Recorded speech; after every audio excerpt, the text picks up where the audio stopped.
Jai Hind students, how are you all? I would like to welcome in the second module of the chapter Traders, Kings and Pilgrims. First of all, before knowing about the pilgrims, we should know who were the pilgrims.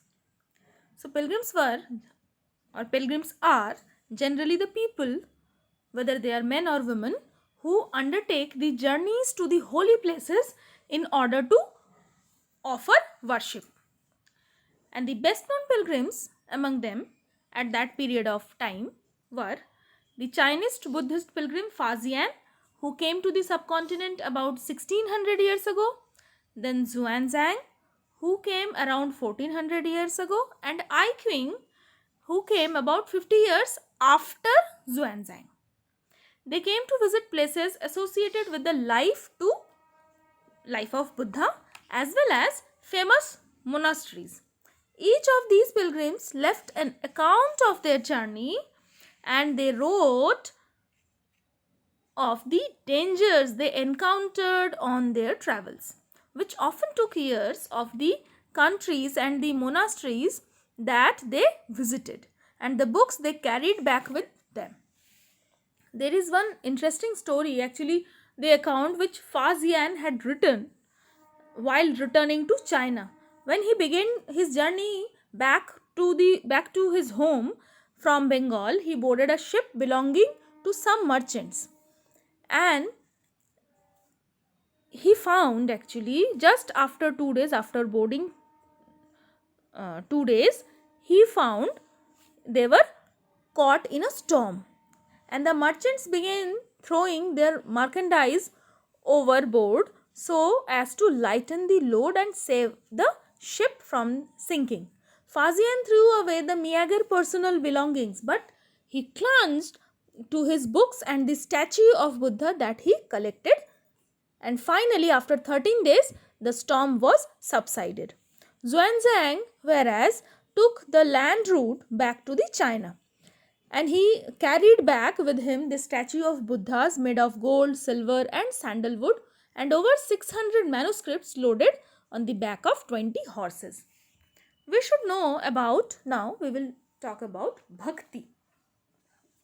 In this chapter, we will actually introduce the concept of bhakti, and the detailed study you will do in next class, that is in class 7th. So first of all, we should know what is the meaning of bhakti. What was the concept of bhakti? It was the time during around 1500 years ago, 15 or 1600 years ago, people became devotees, means they started worshipping the god, their chosen deities, for example Lord Shiva, Vishnu, or goddesses such as Durga. And the idea of bhakti was generally understood as a person's devotion to his or her chosen deity. Anybody, whether they are rich or poor, belonging so-called that high caste or low caste, whether they are men or women, they could follow the path of bhakti.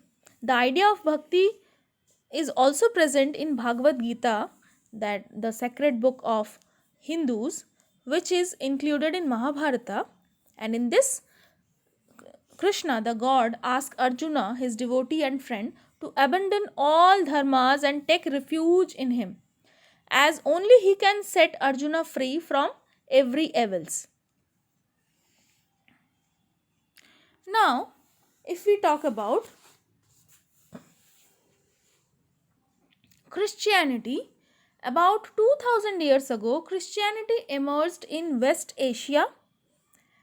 Jesus Christ was born in Bethlehem, which was then part of the Roman Empire. Christ's teaching were that he was the savior of the world, and he also taught people to treat others with love and trust others also, just as they themselves wanted to be treated. Here are few verses from the Bible, the holy book that contains the teachings of Christ. That is, blessed are those who hunger and thirst for righteousness, for they shall be filled. Blessed are the merciful, for they shall obtain mercy. Blessed are the pure in heart, for they shall see God. Blessed are the peacemakers, for they shall be called sons of God. And Christ's teaching appealed the ordinary people and spread through West Asia, Africa, and Europe. The first Christian preachers came from West Asia to the west coast of the subcontinent within 100 years after Christ's death. This much only in this chapter. Now, if we talk about one more thing, I would like to say in this module about Christians of Kerala, who are generally known as Syrian Christians because they probably came from West Asia and they are amongst the oldest Christian communities in the world. So, in this chapter, this much only we have discussed, we will discuss. Now, please join the live class for better understanding. Till then, thank you. Jai Hind.